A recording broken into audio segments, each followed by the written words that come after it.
Physical product is not dead. Yeah, I would say personal branding changed my life. Aku suka bilang Indo itu sekarang itu sleeping dragon untuk di digital products atau yang info. Karena Indo itu belum sophisticated seperti di US dan masih opportunity-nya masih luar biasa banget sih. Better start now daripada enggak atau ditunda-tunda terus. Karena peak-nya belum sampai. Direct response copywriting itu sangat-sangat penting. Jangan pakai AI. AI copywriting is the most shitty atau copywriting paling lemah. My low ticket dulu di 2023 itu harganya 247.000, terus ada bump order 197.000. Let's just say dapat 16.000 murid dari sana.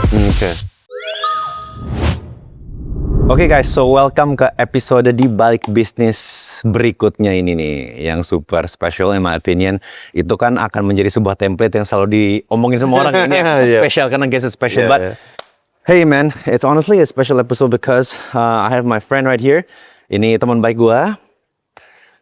Kurang asik. Oh, kurang asik. Teman baik gua, kebetulan klien gua juga. Ya, banyaklah hal yang kita kerjain bareng. So we have Ryan Lars.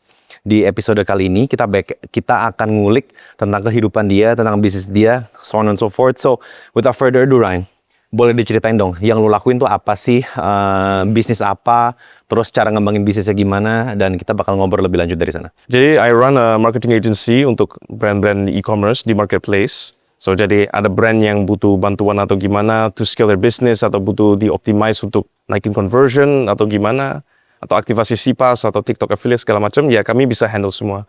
So that's what we do for our clients. Nice bro. Jadi mereka, let's say they are struggling to scale or to get more customers, we come in and we fix their business problems lah and their marketing problems, basically gitu. Jadi intinya marketing agency for ads atau performance marketing lah ya? Performance marketing untuk brands. Ya, nice. Yang lokal di Indo. Nice. Yeah. Nah, yang menjadi pertanyaan gua, lu kan punya bisnis yang aktif. Yeah. Which is agency yang lo lagi kembangin juga sekarang. Kenapa lo masih bikin konten? Kenapa lo bikin personal branding? Karena followers lo banyak ya? 100.000 lebih, 160.000 kurang lebih? Hampir 170.000, yes. Nice. Kenapa lo masih tetap personal branding? Padahal agency lo kan udah jalan sebelum lo bikin personal branding. Benar ya. So, awalnya I didn't build a personal brand. It was kind of like an experiment in the first time ya, di awal.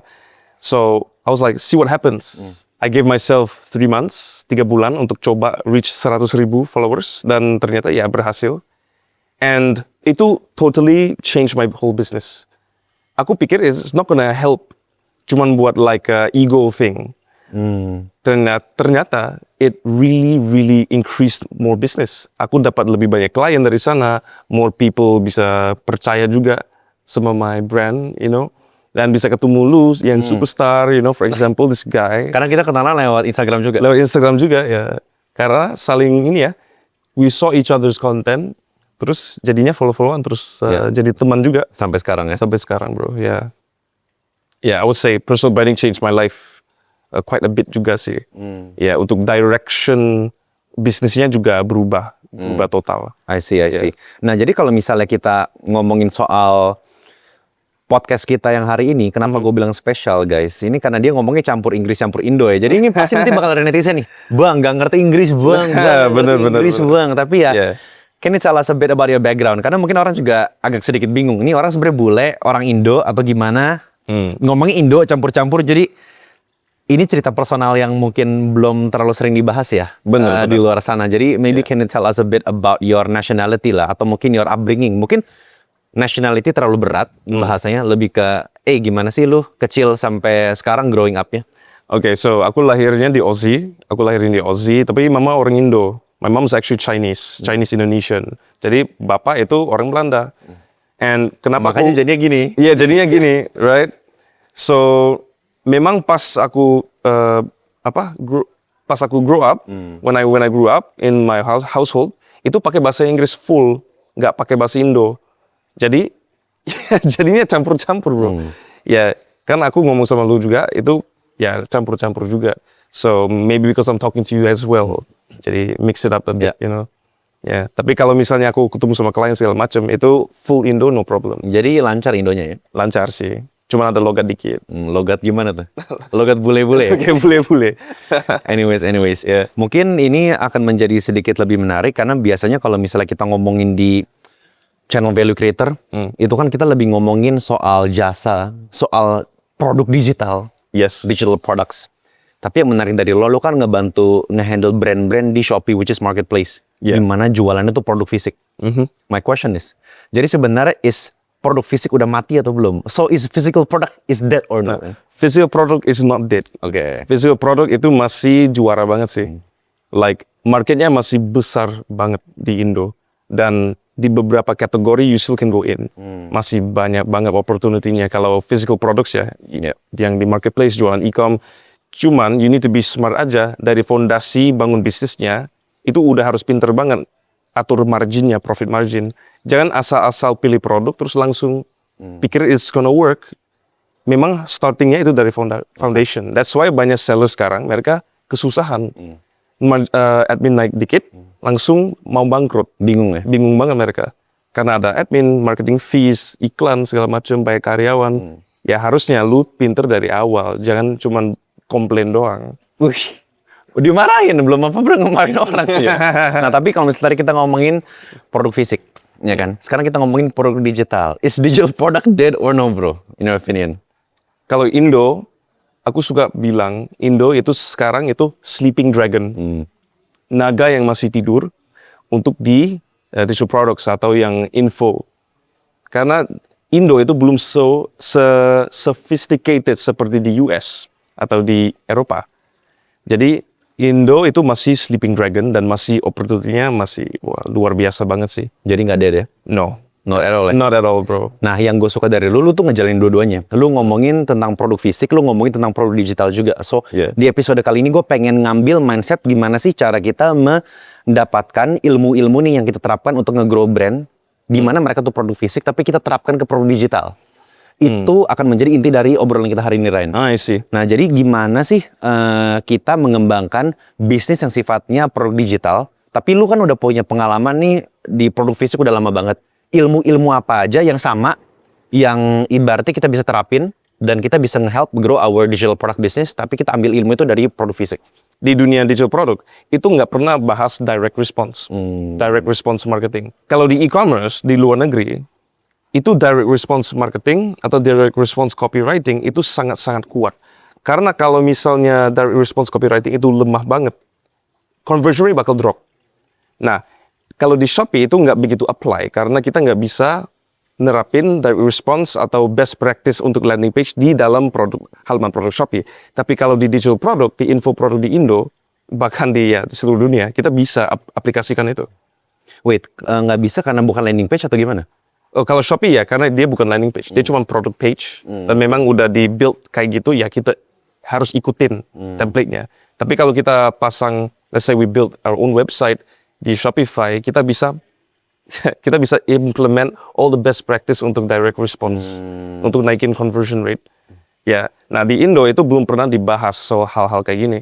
Nah, karena aku udah lama di e-com, aku aplikasikan all the pelajaran aku atau learnings ke dalam info. And it works banget. Nah, kalau orang yang jualan kelas digital produk kayak cepat itu. Kayak gua. Kayak lu. Ya, mereka nggak pernah bahas bahwa direct response copywriting itu sangat-sangat penting. Ya, jangan pakai AI. AI itu kan censored, guys. You need to write it yourself untuk beberapa hal. Lebih persuasif jadinya. Harus lebih persuasif, tapi jangan manipulatif aja. Ya, kita harus fix apa ya? For example, if you wanna sell supplement products, lalu harganya agak gimana gitu. Let's say not really expensive tapi upper side. You need to justify bahwa harganya itu sesuai dengan value yang kamu kasih, right? Nah, itu kan mainnya psychology. Si AI nggak bisa fix that. Karena AI-nya sangat sensor, itu kita nggak bisa manipulasi atau jadi terlalu persuasif. Sangat-sangat disensor. Jadi copywriter yang manusia, yang jago direct response, itu masih dibutuhkan banget sih. Di Indo jarang ya?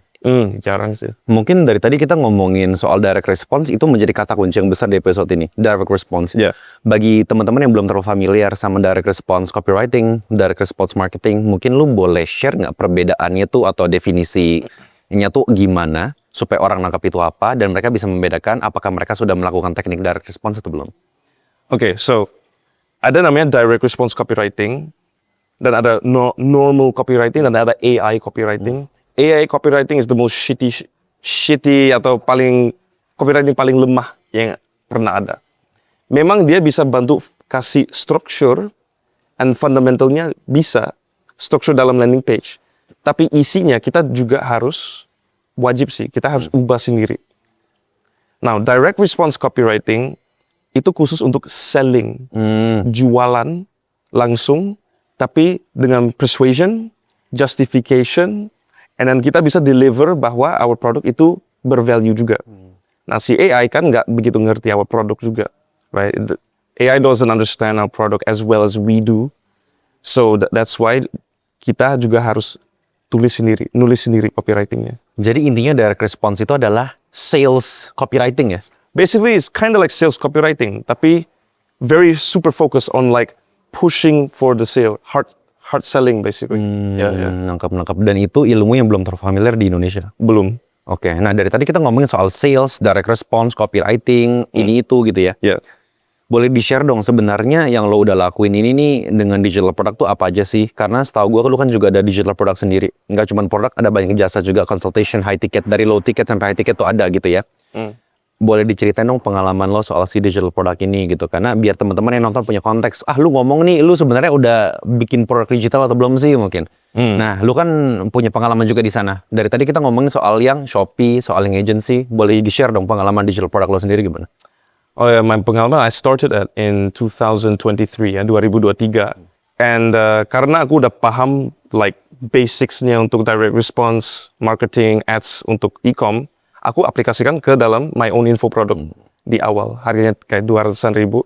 And then after langsung jalan, 3 tahun jalan nggak pernah boncos sama sekali. Just keep going. Karena I already understand how to sell. So itu pengalamanku sih. But one thing I didn't understand bahwa info products ternyata itu lebih deep lagi. Oke, gimana tuh? Maksudnya ada back end, ada you can actually kembangin lagi dari segi consultation, high ticket coaching, for example like that. Nggak hanya digital product, kayak low ticket itu namanya kan. Oke, jadi maksud lo value ladder atau ladder. digital product ecosystem kalau yang kita bahas di value creator. Yes. Alright, mungkin bisa di-share dong berdasarkan pengalaman lu yang lu lakuin apa aja sih buat mengembangkan bisnis digital product lo. Karena yang seperti kita tahu, kalau misalnya kita cuma jualan satu produk kan lebih tricky ya. Benar. Untuk kita sustain dan scale. Jadi kata kunci 2 tadi, sustain dan scale. Buat kasus lo sendiri, yang lo lakuin apa aja buat memaximize sustainability sama scalability? Well, right now aku nambahin produk of course, and itu make sense. Tapi ascending offer. Jadi dari yang paling low ticket itu buat yang maybe beginners, terus ada core offer, yaitu the main thing. Tapi kalau ada klien yang butuh lebih banyak bantuan, how do I say that? More help? Yeah, more help. Kalau ada klien yang butuh need more help, ya bisa pakai jasa agensi saya karena udah ada. Atau they go for high ticket coaching. Kalau misalnya mereka mau jalanin sendiri atau mereka pengen timnya diajarin oleh aku, ya they just pay me to do that. Now seperti itu sih. I see. Yeah. Let's talk about some stats. Okay. You can share if you're comfortable. Kalau misalnya nggak terlalu comfortable juga nggak apa-apa. Ballparking aja. Let's talk about low ticket dulu. Sama high ticket deh kita gabungin. Yeah. Lebih enak mana, low ticket atau high ticket? Well, I like high ticket karena kita lebih chill dan kliennya juga nggak repot. Oke. Mereka sangat mature juga biasanya. They pay a lot of money for help, tapi mereka juga nggak banyak minta-minta. Oke. Ya mereka just chill aja, kayak friends. Ya itu from my experience. Kalau jasa ya hampir sama juga sih. Tapi juga pasti ada lah yang agak Kurang ya? gimana lah, yang terlalu repot atau gimana. Tapi kalau low ticket, my experience is very lukratif. Kalau di zaman sekarang, apakah masih bisa lukratif? Masih bisa. Tapi mungkin untuk beberapa tipe kategori aja. Yeah. So now I think like low ticket, or let's say the info space di Indo itu udah mulai sedikit lebih sophisticated. Marketnya berubah dikit. Jadi we have to adapt aja. Kita jadiin low ticket itu bisa jadi SLO, atau you can profit a little bit on top. Basically kalau kita ngiklan, it's just free leads. Yeah, free leads aja. I see. Kita ngomongin tadi udah sedikit technical juga ya, SLO ya. Yeah. SLO mungkin bagi teman-teman yang belum tahu, Yeah. gue jelasin sedikit. It's basically self-liquidating offer. Jadi itu dimana ketika kita meran sebuah ads, ketika kita meran sebuah ads itu kan ada biaya yang kita keluarkan ya, ad spend-nya ya, atau biaya ngiklannya ya. Nah jadi supaya kita bisa menetralisir biaya iklan tersebut, jadi produk yang kita iklankan, itu tuh ketika orang udah beli, kita akan jual mereka ke produk yang lebih mahal. Jadi profitnya tuh akan kita dapatkan dari produk yang lebih mahal tersebut. Di mana income yang kita dapetin dari kita ngiklan tersebut, itu tuh akan digunakan untuk membayar biaya iklan. Jadi ibaratnya kita menggunakan produk di belakang tadi untuk bisa memaksimalkan profitnya. Nah, ketika kita ngomongin soal high ticket sama low ticket, menurut gue tadi lo juga udah sempat bilang, which is true, ada bagusnya masing-masing lah ya. Jadi I think bukan high ticket lebih bagus atau low ticket lebih bagus, lebih ke yang mana yang lebih cocok untuk pola yang kita inginkan. Benar. Karena high ticket duitnya jauh lebih gede. Mungkin nanti lo bisa share juga gimana hasilnya. Tapi effort yang dikeluarin juga lebih besar ya Ryan ya? Untuk high ticket? Iya. Untuk high ticket effortnya itu besar di awal aja. Untuk building semua systemsnya, automationsnya, dan also of course all the material yang kita bisa kasih ke our clients. That one take a lot of our time. Tapi setelah itu selesai, delivery-nya juga lebih gampang sih menurutku. For example, like in 1 month cuma book call sekali, padahal kan is 6 months ya. Tapi only get on the call sekali aja, and then she's happy. Dia fine-fine aja, my clients-nya fine-fine aja. Tapi bayarnya berapa kali lipat dari low ticket tuh? Oh, a lot lah. Lot lah ya. Banyak.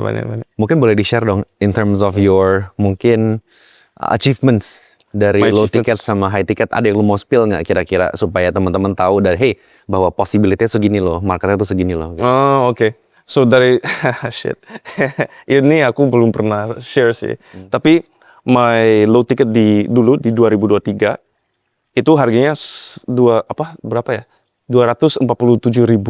Terus ada bump order 197.000 Yang gue beli. yang lu beli kemarin. Oke. Dan gua juga beli digital course kamu juga. Iya.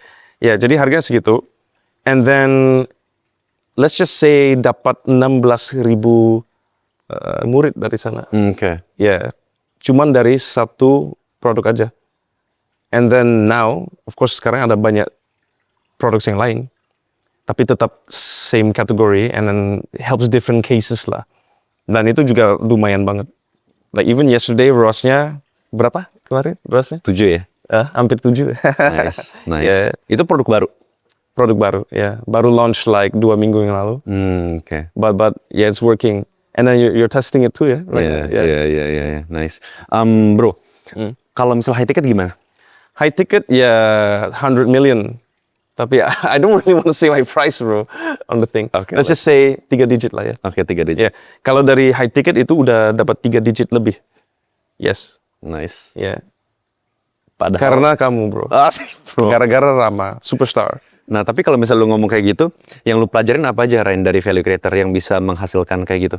Sebelum aku join value creator, itu aku masih bingung tuh cara maximize untuk di bagian itu.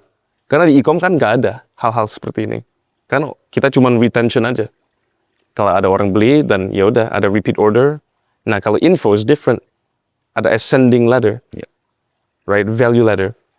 Nah di bagian terakhir itu aku belum ngerti how to actually maximize it. Nah jadi aku join value creator sama Superstar Rama. Super Rama, aku suka manggilnya. Bro, yo, ini lu ngebales gue ya? Wait, Karena yeah. kalau misal di konten-konten dia, gue yang ngejekin dia. Sekarang di konten gue, dia yang ngejekin gue. Yeah. Okay. So, yang aku pelajari dari value creator is actually maximizing that part.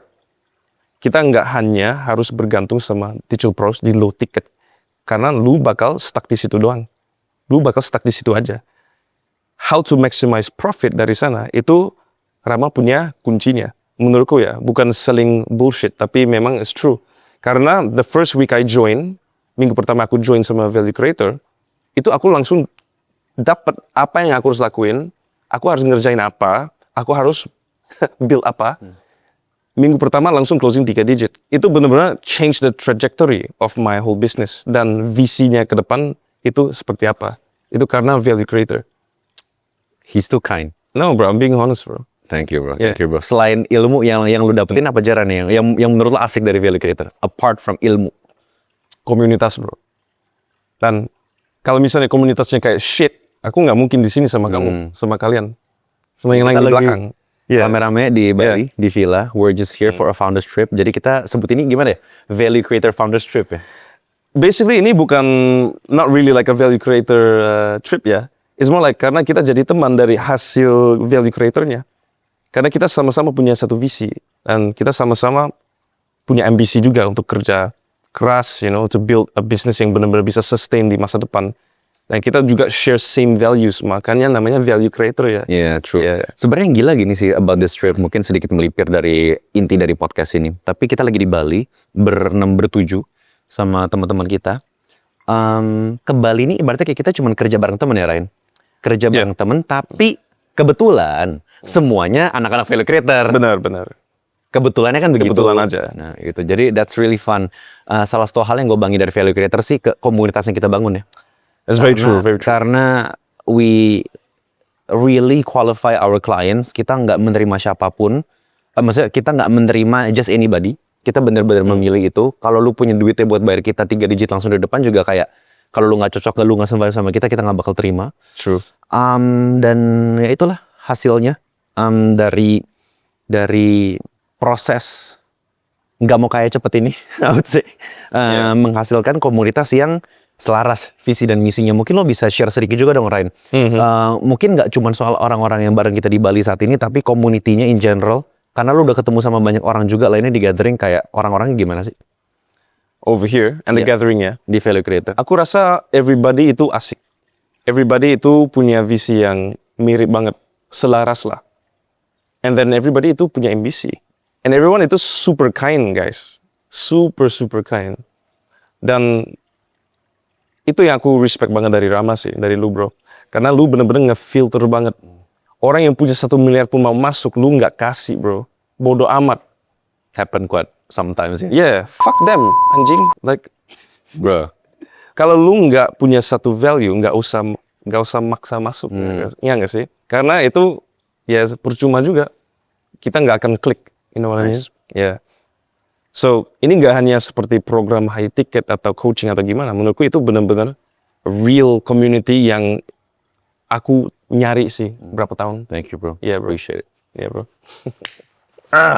Last but not least, mungkin we save the best sauce for the last ya. Yeah. Kalau misalnya orang mau nge-scale digital produknya, atau mungkin baru mau mulai, kira-kira tips paling penting apa yang lu bisa kasih ke mereka?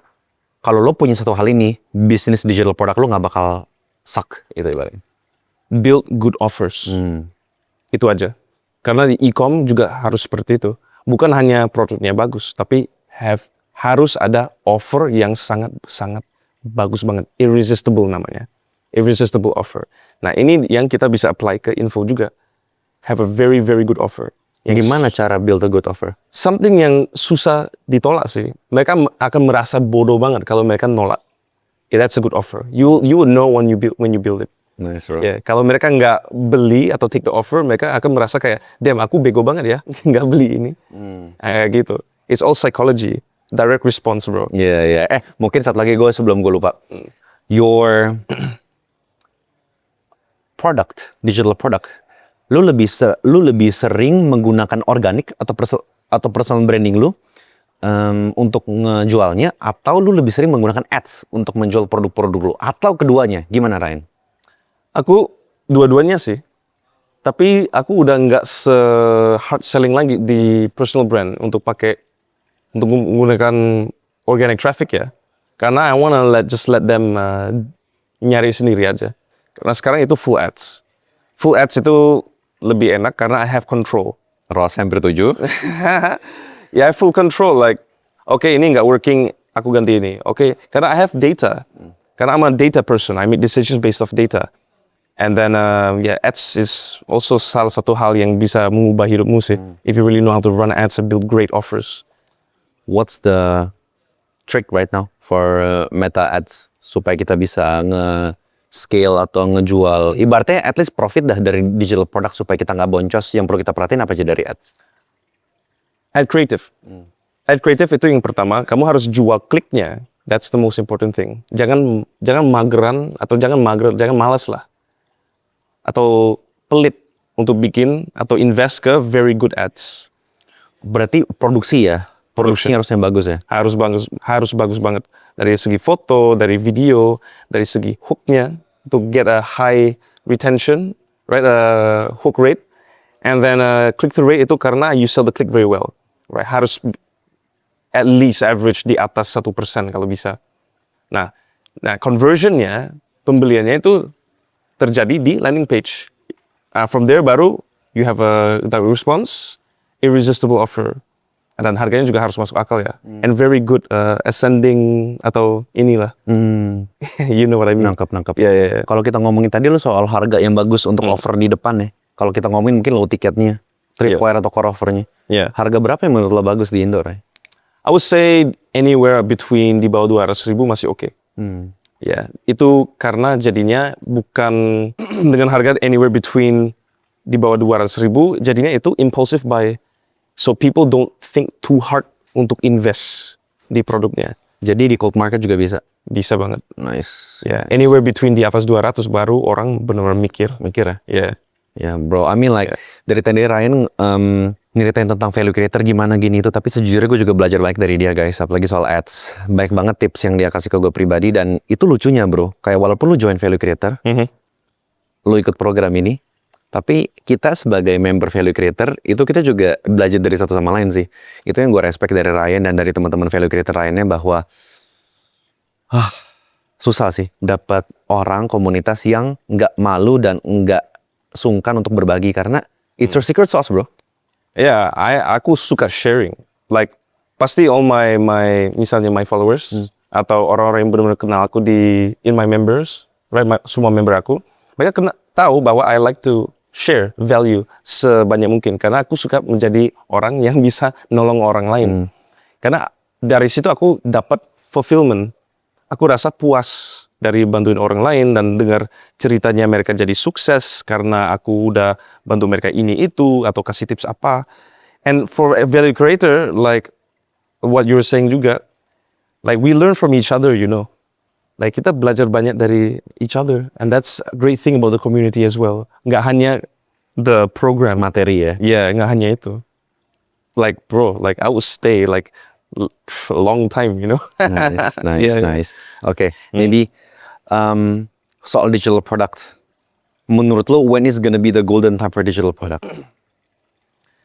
This is gonna be my last question deh, sekalian closing. Oke. Menurut lo digital product ini apakah udah peaknya atau masih belum peaknya? Dan your last message for people yang mau mulai personal branding dan digital product? I would say we haven't reached the peak yet. Belum peak.